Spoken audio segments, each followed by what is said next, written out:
¿Cuántos están felices de que podemos estar en este lugar, escuchando la palabra de Dios, poder estar juntos con este aire acondicionado natural?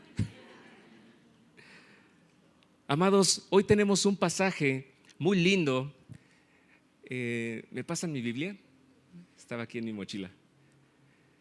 Hoy vamos a continuar la historia de Lázaro. La historia de Lázaro. ¿Te acuerdas en qué quedó? Vimos el corazón de Marta. Vimos... Sí, esta está bien, la que sea. Sí, gracias, amiga. ¿Es la misma? Vimos el corazón de Lázaro, perdón, de Marta, me estoy distrayendo. Vimos cómo el Señor nos sorprendió quizás a todos. Nosotros ya sabíamos la historia, pero gracias. Nos sorprendió la historia, pero no sé tú, a mí me impactó ver cómo el Señor Jesús dice, ok, mi mejor amigo, o bueno, no dice mi mejor amigo, pero uno de mis amigos, al cual ama demasiado, está muy grave, está muy mal de salud. Ok, voy a esperar 2 días más. ¿Te das cuenta de cómo quiebra nuestras mentes poder entender por qué Jesús, si lo amaba, decidió esperar 2 días más? Yo cuando lo leí dije, ok, Jesús, tú eres más sabio que yo en definitiva, no voy a cuestionarte, pero me tiene que llevar a algo más definitivamente esto. Y así lo fue. Porque entendimos que la predicación pasada se trató de que esta enfermedad tenía un propósito. Esa muerte de su amigo, al cual amaba, no nada más iba a quedarse en una enfermedad, en un dolor, en una muerte misma de su amigo Lázaro, sino que iba a ser para la gloria de Dios. Y hasta ese punto nos podemos quedar como, ok, ¿cómo una muerte va a ser para la gloria de Dios? Y ahí es donde quiero que me acompañes y podamos empezar en el versículo 28 a leer su palabra. Dice así el capítulo 11 del libro del Evangelio de Juan, versículo 28.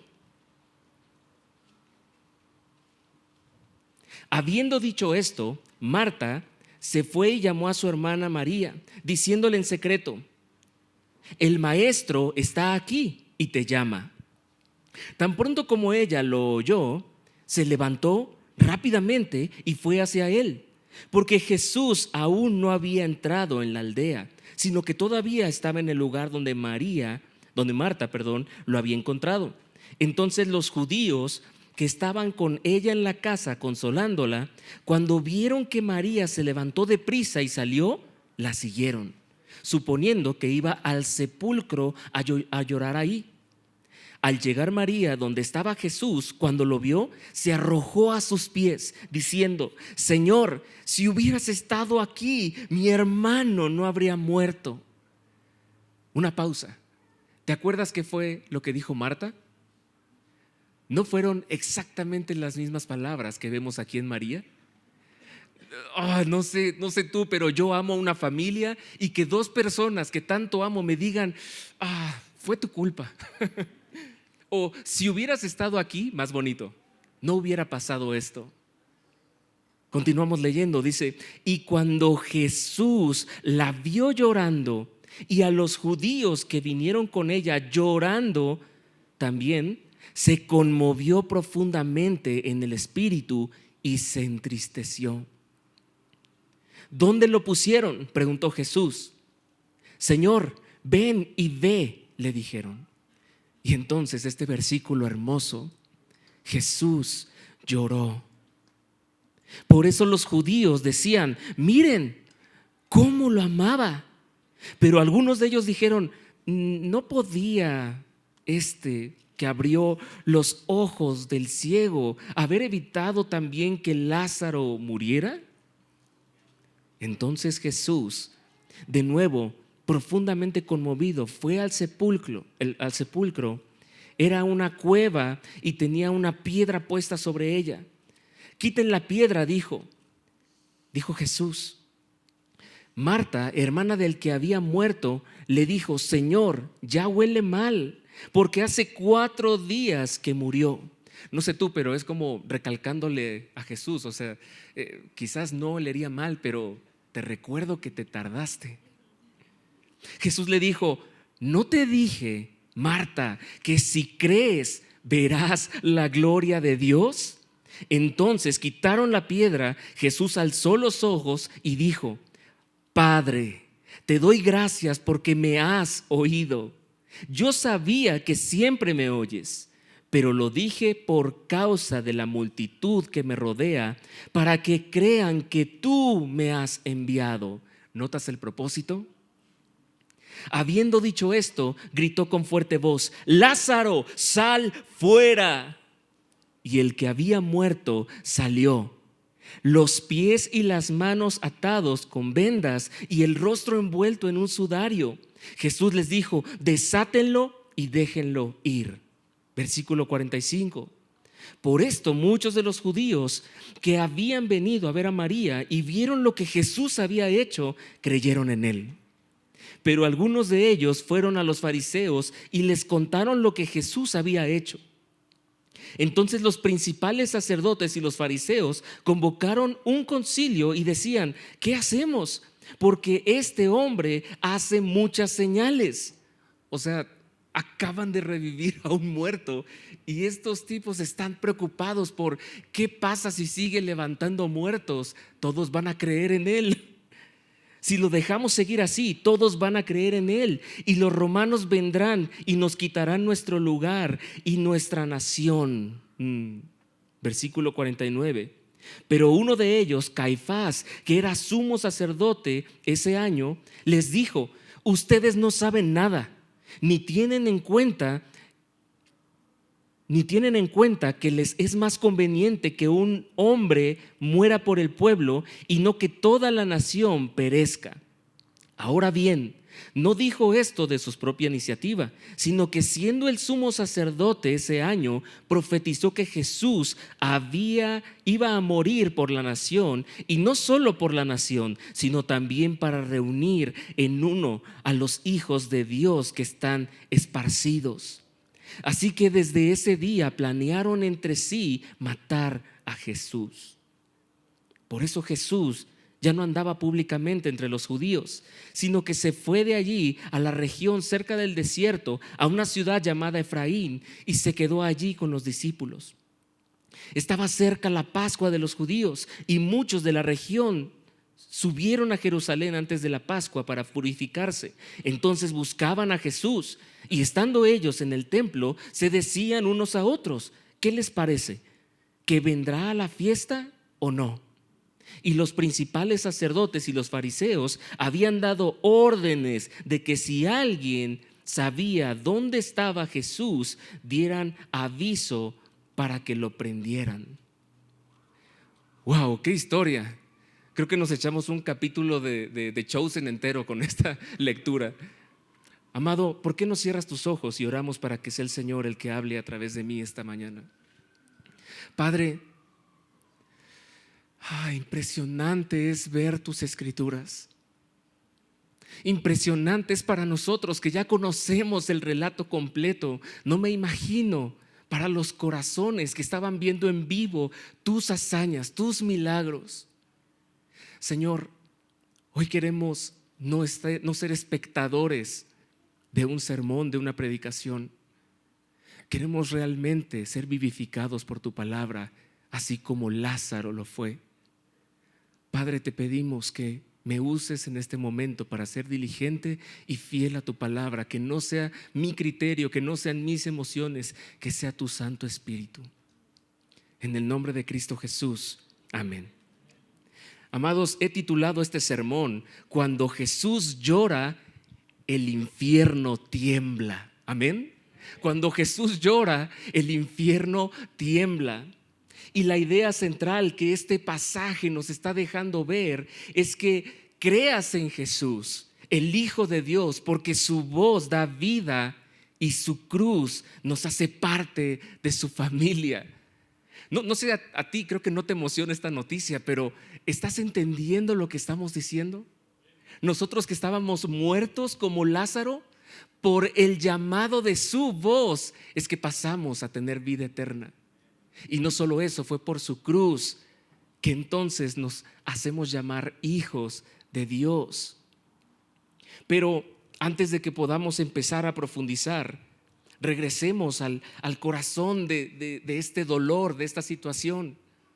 Imagínate el contexto, por si ya se te olvidó y le pusiste play a la segunda parte ahorita.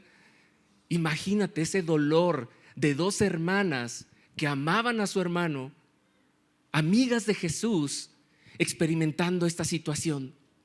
4 días de muerte para su hermano, donde la creencia antigua era que todavía podía resucitar al segundo día, a lo mejor porque el espíritu estaba rondando. Esas eran las creencias que estaban alrededor de esta etapa, de esta edad. Pero la creencia global en este entonces era que después de 4 días ya no había forma de que regresara a la vida. ¿Y te das cuenta cómo empezamos a ver la intención de Jesús?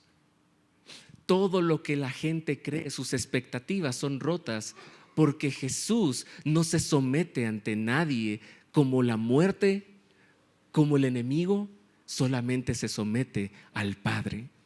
Y si el Padre le dio un propósito para esta muerte, el Señor Jesús tiene toda la autoridad. Pero vamos a ponernos en los zapatos de ellas. ¿Te ha pasado alguna vez que has pedido tan profundo por alguna situación, que se sane una persona, que se arregle un conflicto que parece estar perdido, y entonces está este silencio de parte de Dios?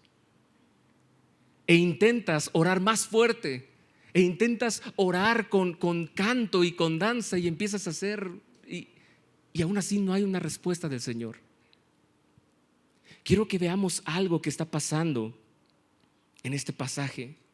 Vemos a 2 hermanas heridas, con un dolor profundo en su corazón, pero aún con fe en su Señor, en su amigo, en su pastor. Por eso el primer punto que vamos a ver es que cuando Jesús ve tu dolor, Él no se aleja, Él se acerca a ti. Puede que quizás no estés escuchando su voz, puede que quizás no tengas el experimentar su respuesta, pero eso no significa que Jesús no está cerca.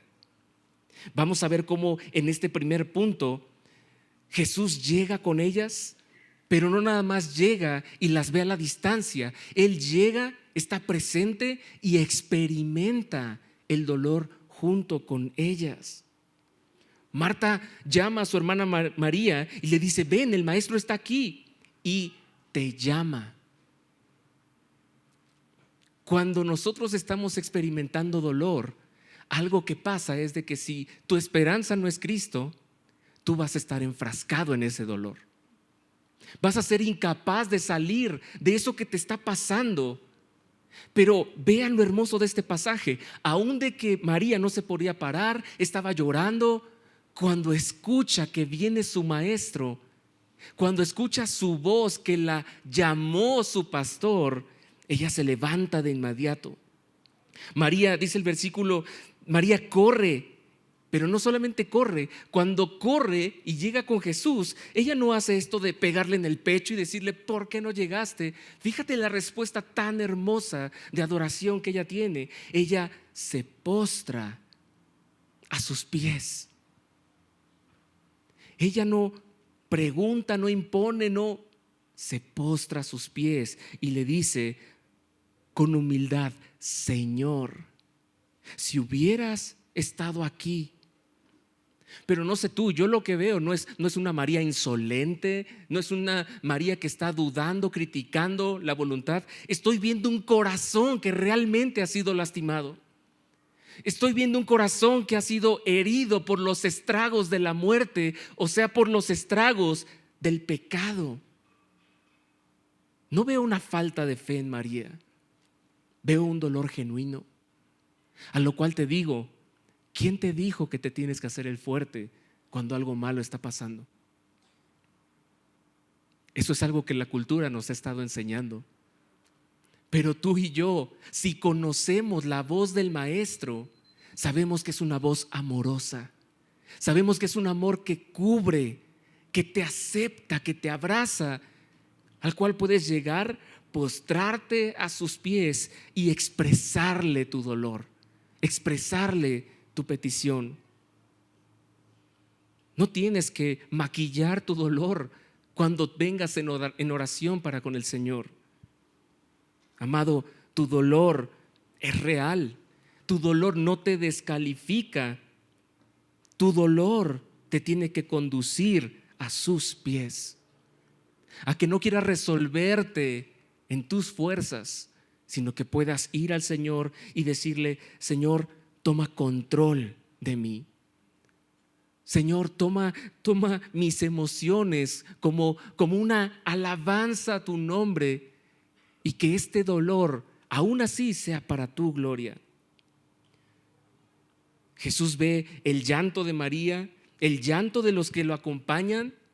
Me conmueve porque hasta ahorita habíamos visto a los judíos como los enemigos. ¿Te das cuenta?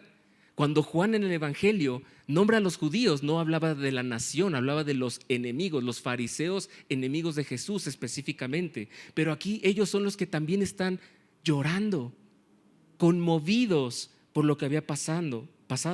Y el texto dice que Jesús se conmueve y se turba. No es un Jesús fuera de control o que no se domina a sí mismo. Es Cristo que tiene un corazón que late. Es la humanidad de Jesús, tan real como la tuya y como la mía. Porque Jesús no es una estatua de mármol fría que no siente. Tengo todo el poder, pero soy desconectado de ustedes.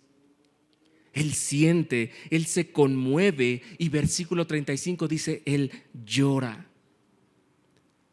Y te quiero repetir, ¿crees que las lágrimas de Jesús que vemos en este pasaje son lágrimas que demuestran debilidad de parte de Jesús? ¿Crees eso? Son unas lágrimas que transmiten, que reflejan el amor santo, puro de Jesús por sus ovejas.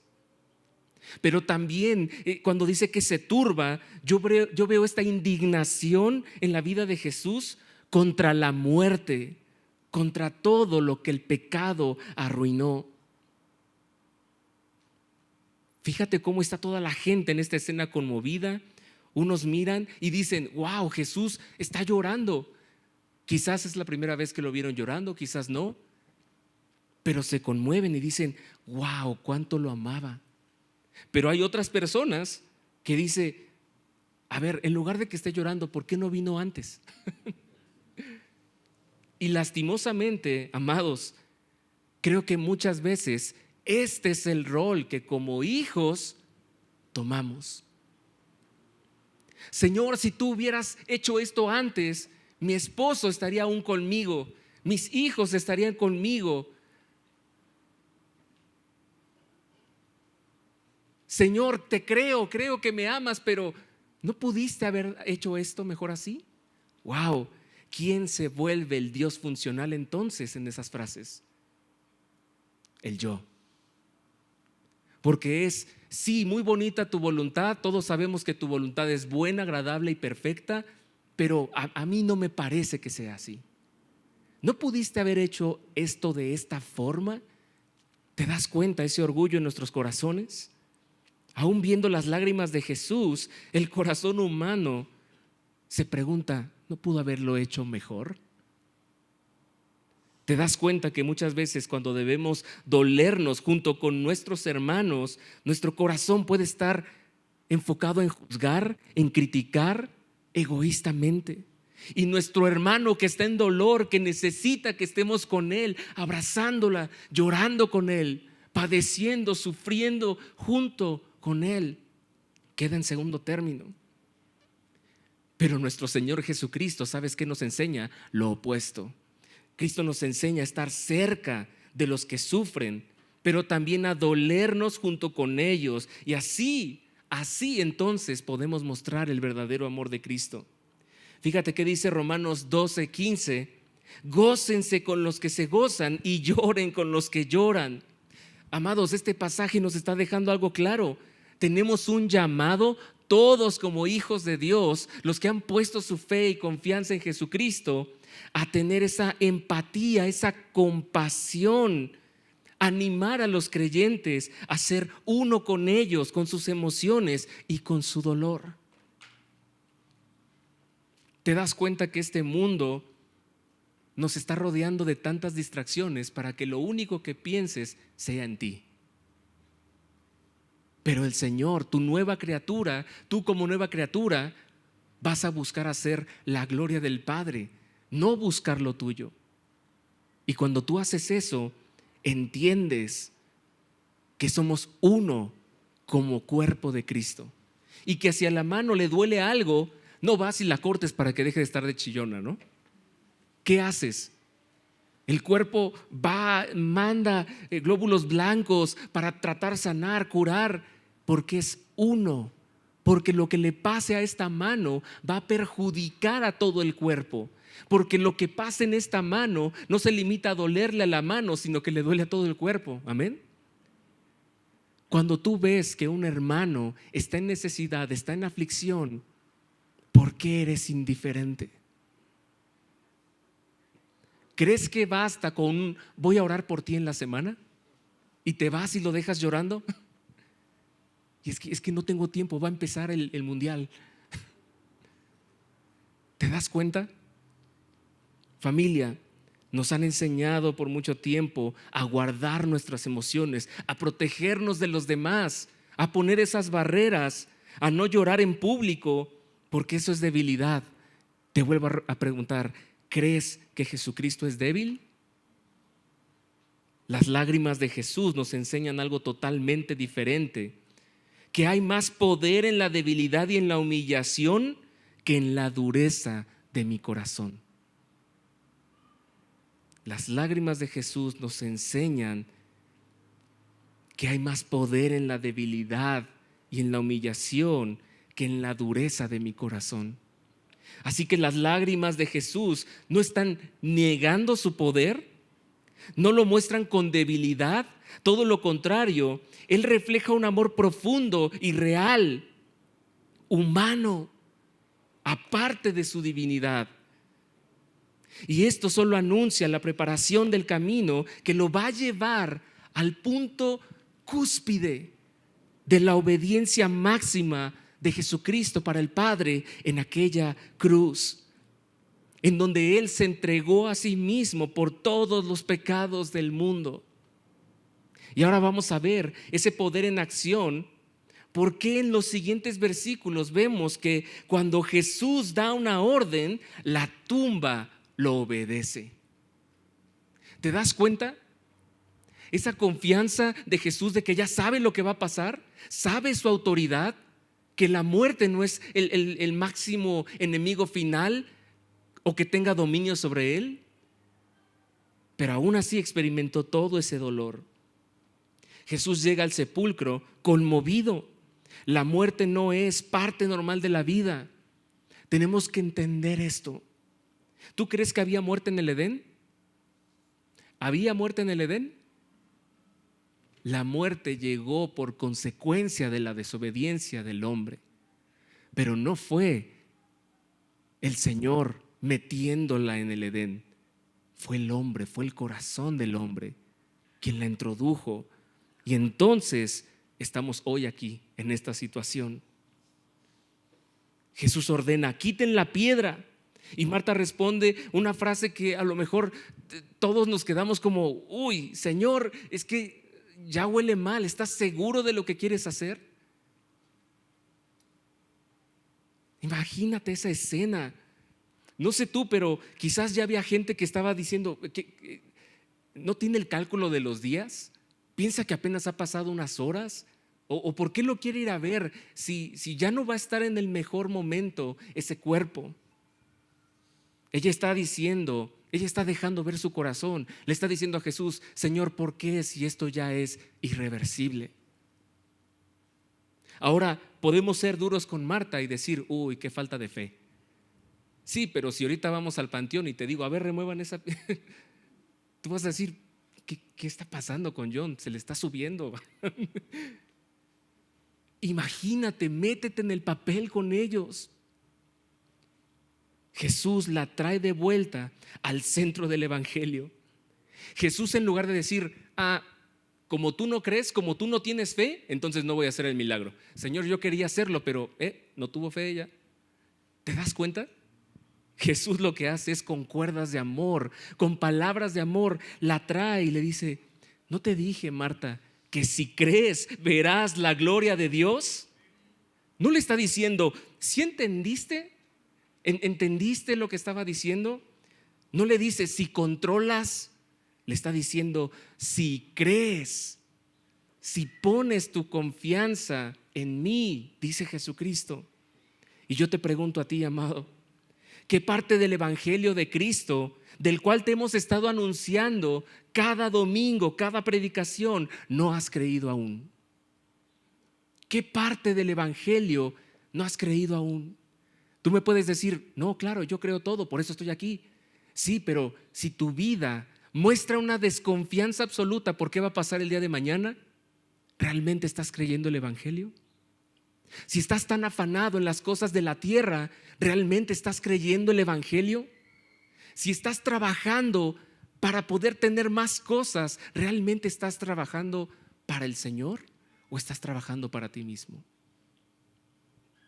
Es muy fácil decir, sí, yo entiendo el evangelio. Sí, pero ¿lo estás viviendo? ¿Lo estás creyendo?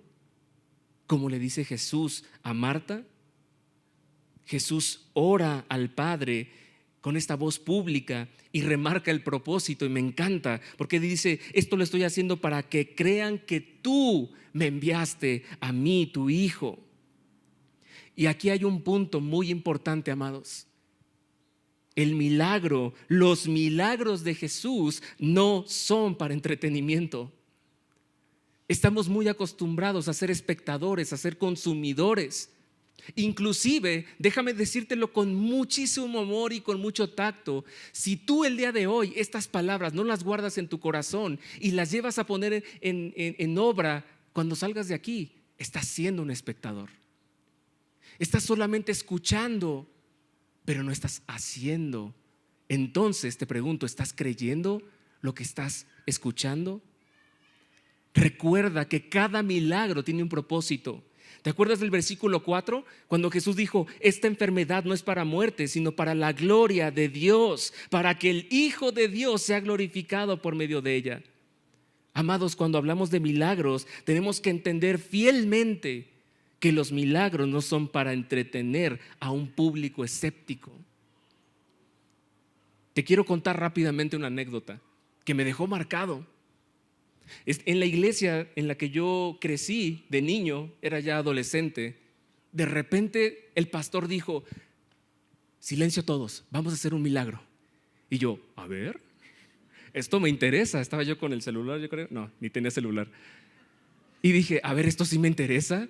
Y empieza la curiosidad de, a ver, y te empiezas a hacer. Y toda la gente, como cuando hay un atropellado, que todos ahí van a ver qué pasó. Y de repente pasan a un niño al frente y dicen, este niño tiene una pierna más corta que la otra. Y lo estoy diciendo con respeto. Y lo sientan y lo ponen en la silla. ¿Y sabes qué hizo el pastor? Le empezó a jalar la pierna y dice, en el nombre de Jesús, en el nombre. Y todos, sí, y gente llorando y diciendo, sí, va a ser el milagro. Y de repente no se le enderezó la pierna. ¿Qué pasó ahí? ¿Sabes qué fue lo más triste y que me dejó marcado con un dolor en el corazón? El pastor, no lo juzgo, no lo critico, es una falta de entendimiento clara, pero dijo, es que el niño no tuvo la suficiente fe para ser sanado. Y yo vi la cara de los padres como confundidos, no saben qué pasa, se llevan al niño así como llegó. Amados, los milagros que vemos en la Biblia, los milagros que siguen pasando, porque yo creo en un Dios de milagros, he visto sus milagros, hemos orado por gente, ya sanado milagrosamente, sí, pero no buscamos un show, no buscamos un entretenimiento o hacemos milagros para que entonces vengas a la iglesia. Los milagros, Dios determina cuándo, quién los hace. no una persona especial.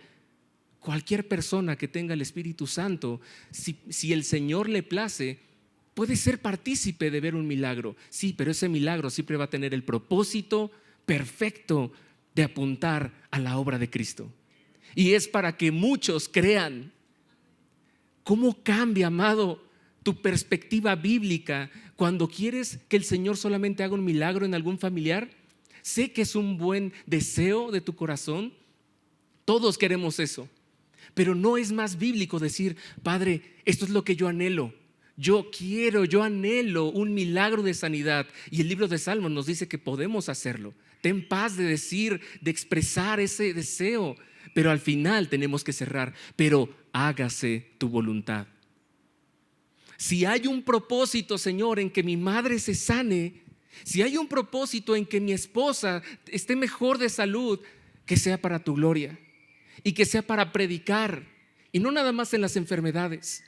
Si algo doloroso por lo cual pasé y experimenté es un milagro que tú quieras sanarme, esto va para tu gloria y para que otros crean. Amén.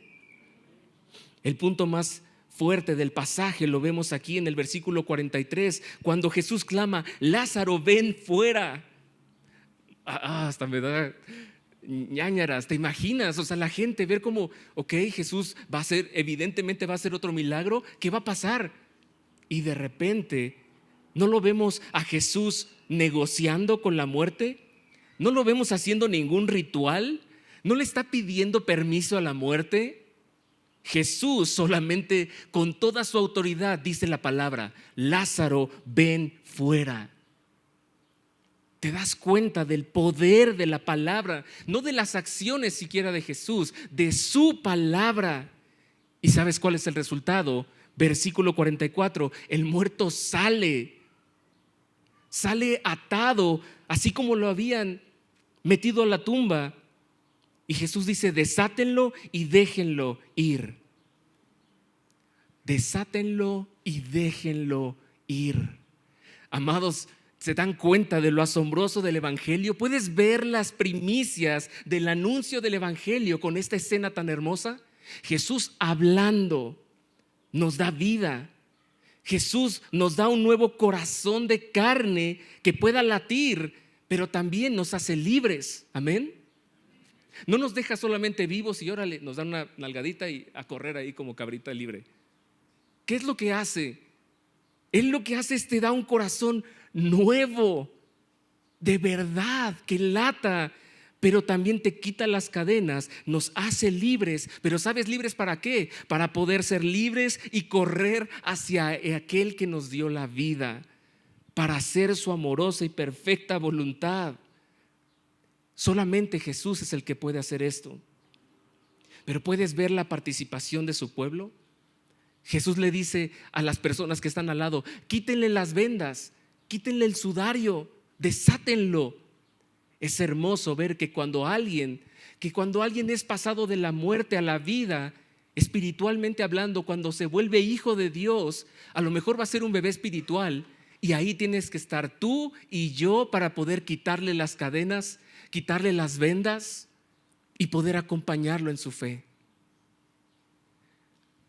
¿Cómo podemos estar más dispuestos para que cuando alguien venga a Cristo podamos ser esas personas que están ahí para ayudarlo en su nuevo caminar como persona viva, como persona que ha renacido?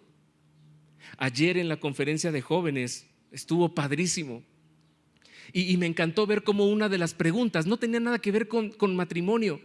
Decía: ¿cómo puedo entregarle mi vida a Jesucristo?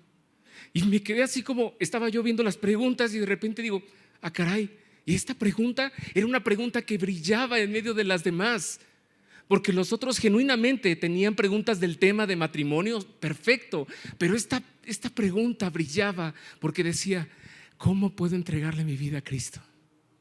Wow. Amados, hay personas que están esperando escuchar el Evangelio. Hay personas que están esperando a que la voz de Cristo los penetre en la tumba y los saque de donde están para pasarlos a vida. Y tú y yo tenemos que ser esas personas que vamos a estar ahí. Pero, amado, si tú no has puesto tu fe en Jesucristo, si tú a lo mejor no has experimentado la vida nueva que Jesucristo nos puede dar, el Evangelio no te está pidiendo que mejores tu conducta para venir a Cristo.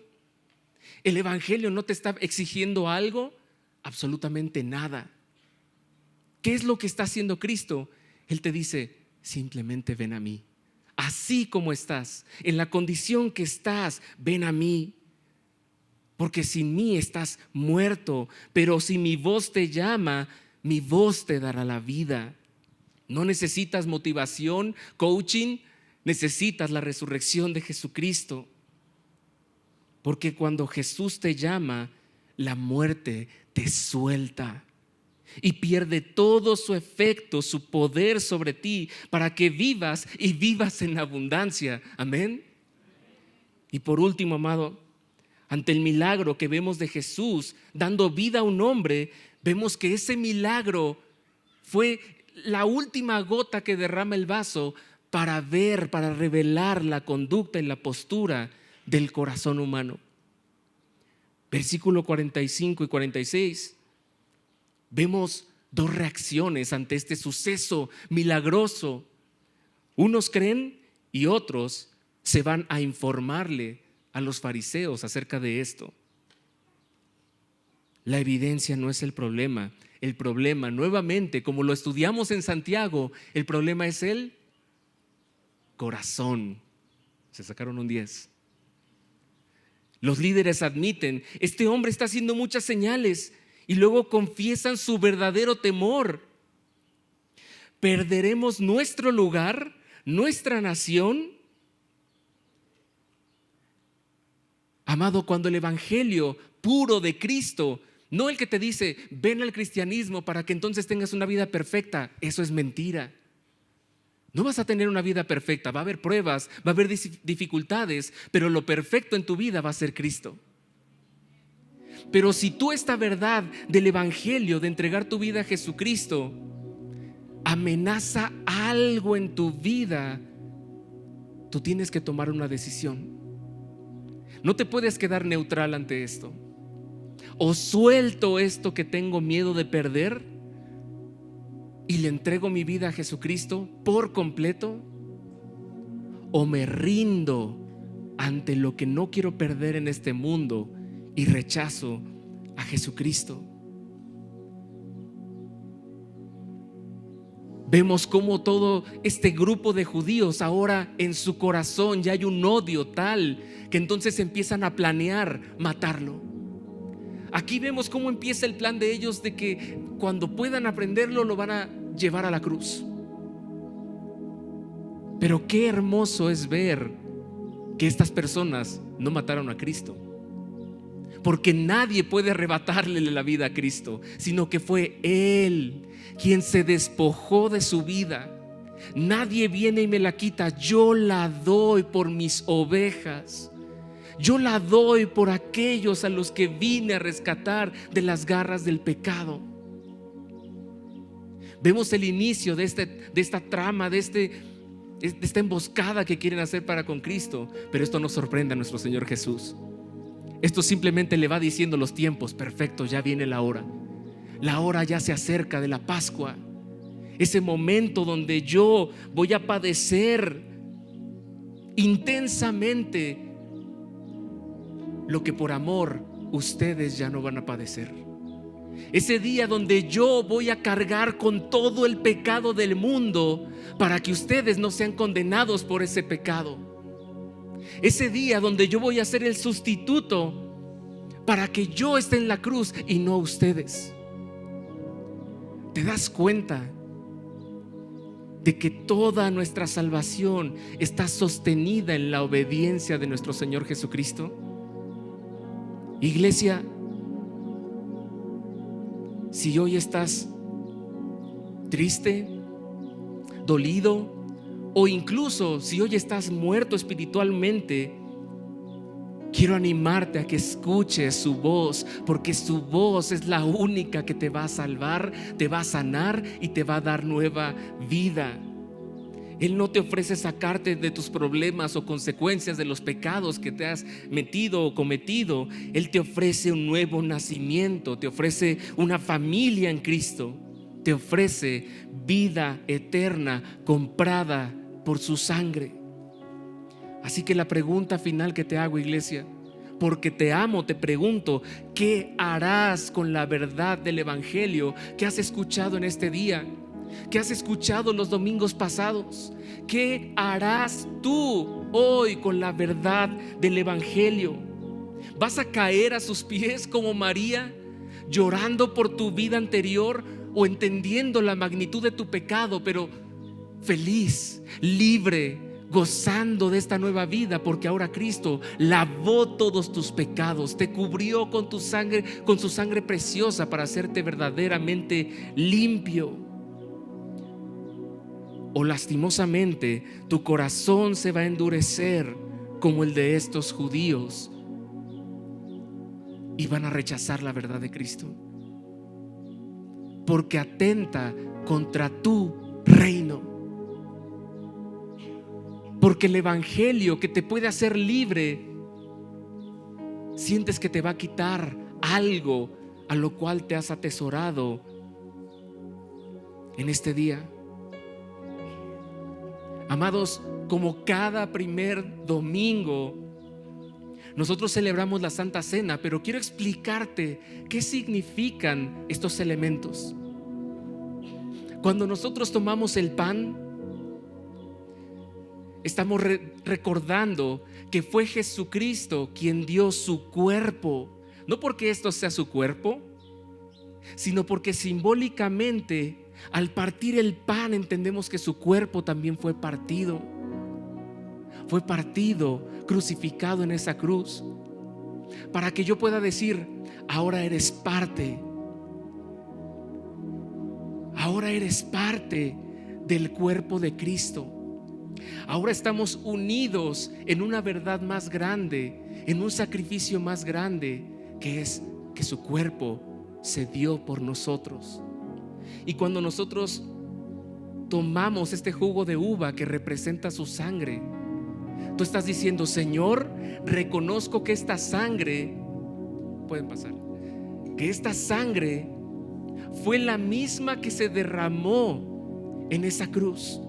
Que simbólicamente yo estoy diciendo: esa sangre que tú derramaste en ese madero no fue en vano. Esa sangre que tú derramaste en la cruz cumplió el propósito más grande y más profundo de pasarme de muerte a vida. Y por eso el día de hoy, si tú quieres participar de esto, creyendo en tu corazón el evangelio, te invito a que lo hagas junto con nosotros. Si en este día tú dices: no quiero alejarme de mi pecado, no quiero perdonar a los que me han lastimado, no quiero ser libre, no quiero alejarme de los pecados esclavizantes que me dominan, te voy a pedir que te abstengas de tomarla. No como juicio, nadie te juzga, nadie está viendo quién la toma o quién no, espero,